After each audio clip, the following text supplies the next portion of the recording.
Sabe, a morte de alguém é sempre um momento muito, mas muito delicado. E no meio de todo o luto aparece uma questão super prática, né? O que acontece com tudo que essa pessoa deixou? Bom, hoje a gente vai fazer exatamente isso. Desvendar a jornada da herança seguindo o passo a passo o caminho que o nosso Código Civil traçou para o patrimônio de quem partiu. Então a grande pergunta que vai guiar a nossa conversa é essa aí. Para onde vai uma herança? Para onde vai o patrimônio de alguém depois que essa pessoa falece? Olha, a resposta não é tão simples assim. Mas a boa notícia é que a lei nos dá um mapa. Sabe, um mapa bem definido para a gente seguir essa jornada. E o ponto de partida dessa jornada, ele é instantâneo, é isso mesmo. A lei tem um princípio com um nome chique em francês, o droit de saisine. Mas a ideia por trás é super simples. No exato segundo da morte, o patrimônio já passa automaticamente para os herdeiros. Não existe nenhum piscar de olhos em que os bens fiquem ali, sem dono. Tá, mas por que isso é tão importante assim? Pensa comigo. Essa transferência imediata dá segurança, dá estabilidade para as famílias no momento que, nossa, já é super frágil.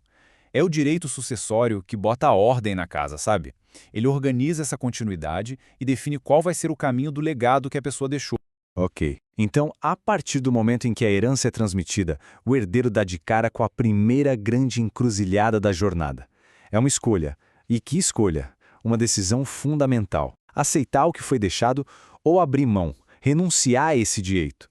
E como é que essa aceitação acontece na prática? Bom, a lei mostra que tem dois jeitos. A gente tem a aceitação expressa, que é aquela bem direta, sabe? Feita por um documento escrito, tudo preto no branco. E tem também a tácita, que é mais sutil. Ela acontece pelos atos da pessoa. Tipo, se o herdeiro começa a administrar o aluguel de um imóvel que era do falecido, ou vende um carro da herança, ele está agindo como dono. Então pronto, aceitou.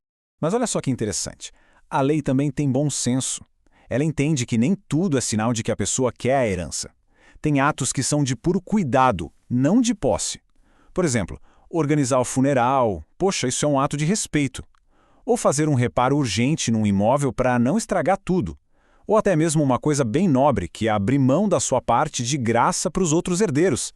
Nada disso, segundo a lei, significa uma aceitação automática. E aqui a gente chega num ponto-chave. É tudo ou nada. Não tem meio termo. O herdeiro não pode ficar escolhendo o que quer. Não existe essa de, eu aceito a casa na praia, mas as dívidas eu não quero não. A aceitação ou a renúncia vale para o pacote completo, sem colocar condição, sem colocar prazo. É pegar ou largar. E o ponto mais crucial de todos é este.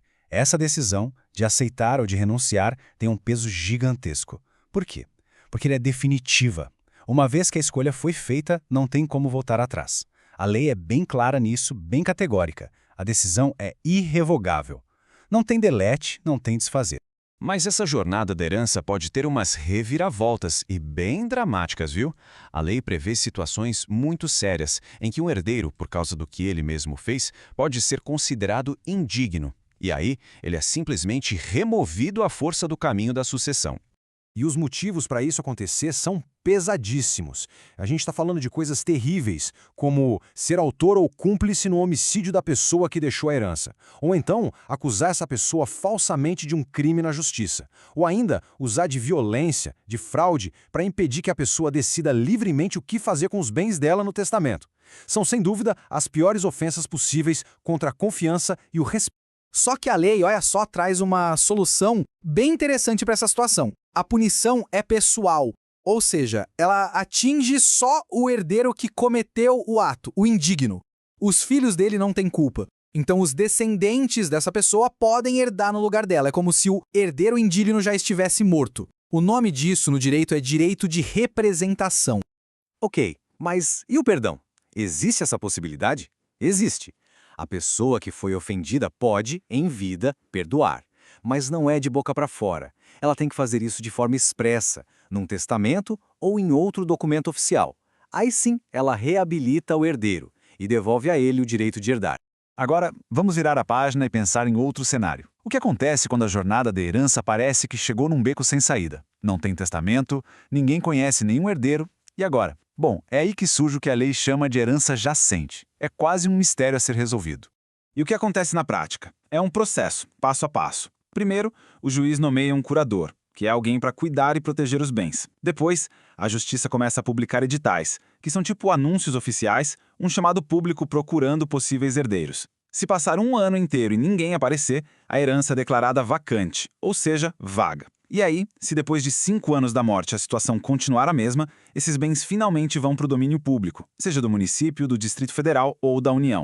Bom, e para a gente fechar essa jornada, vamos falar da ferramenta que a lei dá para um herdeiro legítimo, que de repente foi esquecido ou ficou de fora, consiga corrigir o rumo das coisas e ir atrás do que é seu por direito. O nome dessa ferramenta é petição de herança. É basicamente uma ação na justiça, um processo específico que um herdeiro pode iniciar para ser reconhecido oficialmente como herdeiro. E uma vez reconhecido, ele pode exigir de volta todos os bens da herança que por acaso estejam nas mãos de outra pessoa.